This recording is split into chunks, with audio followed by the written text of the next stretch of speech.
سپین هدف سپین کاروان سپین لخر ماتوی تل مدام پر میدان یرغلگر ماتوی تل مدام پر میدان یرغلگر. خو اسلم مذهب اصح مذهب صحیح قول د مذهب هغه دا دی چې د رسول الله صلی الله علیه وسلم مور پلار هغه پر ایمان باندې و، هغه پر توحید باندې و. یاد کړه دلته د مفتی سهیل په نامه چې څوک دي دوم کتاب کې یوه مسله دا لیکلې ده چې د رسول علیه السلام مور پلار مؤمنان نه و.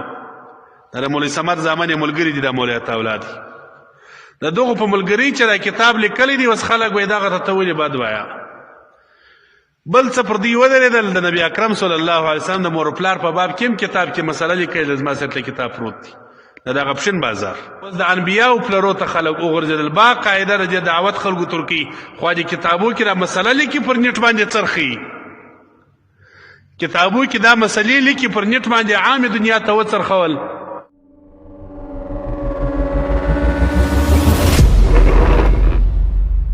دا اوس بریلویان چې دلته مار لاپشین کې دلته ګرځي، دا بریلویان دا څه وایي دا د نبی اسلام قریبان ته به کافران نه وایه، ولې د اهل بیت دي. اوس اهل بیتو ته چې د هغه کفر په نس باندې ثابت دی، ابولهب کافر دی، د هغه کفر باندې پوره صورت نازل سوی دی. وایي نه وایي زموږ مشران لیکلي دي، وایي ابولهب ته به هم کافر نه وایه، احتیاط وکړئ. الله وی تبت یدا ابي لهب، الله دوار لاسونه جمع چې د ابولهب چې نبی اسلام په ډبرو ویشتي دی، دا قوم پرستي په دې کې ډېره ده. وایي د نبی اسلام که قوم دی، وایي د نبی اسلام نکاګان تر آدم علیه السلام پورې ګرد مسلمانان دي. وایي د نبی اسلام د مور پلار په باره کې زموږ د اهل سنت موقف دا دی چې توقف وکړئ. توقف څه معنا؟ دا به نه وایي چې مؤمنانو، دا به نه وایي چې کافرانو. زموږ موقف د چي دی؟ توقف دی. بریلویان څه وایي؟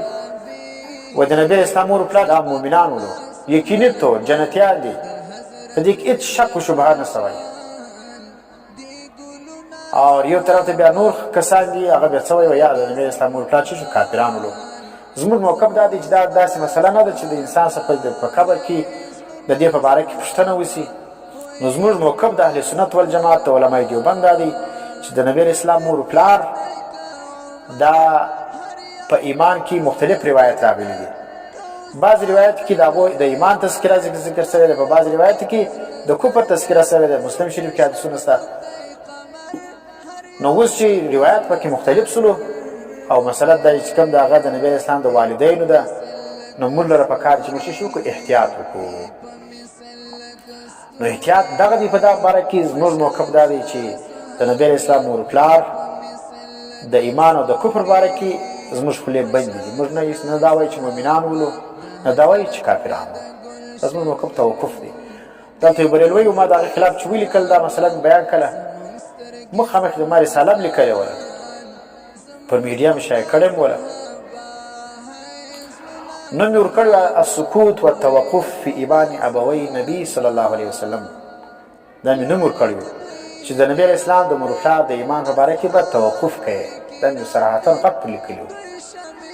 د بریلوي سره چې موږ اختلاف راغلی، مخامخ پر میډیا باندې دروغ وویل، ول د ده د عقیده ده وایي د نبی اسلام مور پلار کافران دي. مخامخ دروغ اوس هم تکرارونه پر میډیا موجود دي او زما په نامه نوم یې زما د عقیدې دا دی دا وایي. نو دومره قدر بدبختان خلک چې صراحتا یو رساله چا لیکلې وي، په هغه کې دا موقف موږ لیکلی دی چې سکوت و توقف فی ایمان ابوی نبی صلی الله علیه وسلم، دا مې عنوان ورکړی دی. او بیا هم د علمای دیوبند فتاوا یې نقل کړي، یوه نه لس 12 فتاواوې یې نقل کړي دي.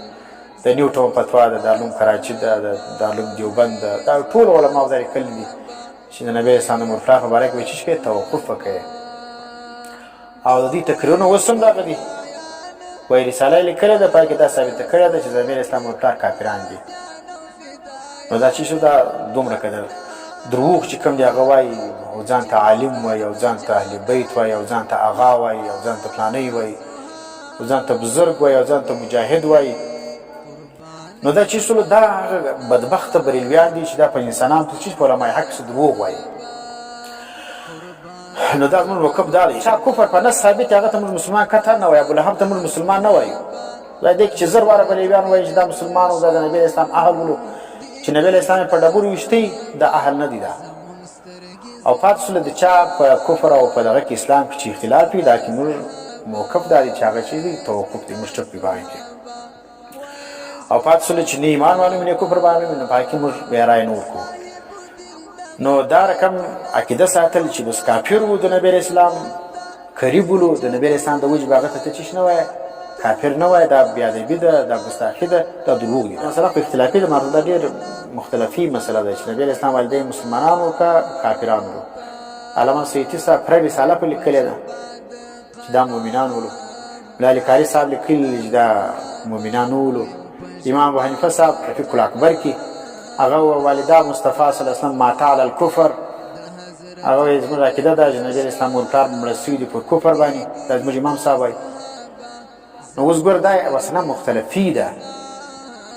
نو ځکه دې کې موږ چې دي موږ توقف کوو چې د علماو د حدیثو اقوال مختلفي راغلي دي، نو موږ توقف کوو. پاتې چا کفر چې په صراحتا په قرآن ثابت وي هغه ته کافر نه ویل، دا نو غلو ده. دا د نبی اسلام په اهل بیت په باره کې ډېره غلو کول دي. نو دونه غلو چې کوم د هغه اسلام کیسه ده دا جین لا تغلو فی دینکم، الله تاسو غلو مه کوئ په دین خپل کې، معنی تجاوز مه کوئ، د یو شي تر حد باندې زیاتوب مه کوئ چې قرآن وایي کافر دی ته وایي یا نه دی کافر، زه شک پکې وینم. نو ته خو د قرآن منکر یې. بیا هغه سیاسلا نارن ذات لهب ژر دې داخل به هغه ولره چې هغه د غټ لمبو والا دي. دا یا زه هغه ته چې کافر نه وایم، ته چې کافر نه ورته وایې ته ګوره چا په مذهب یې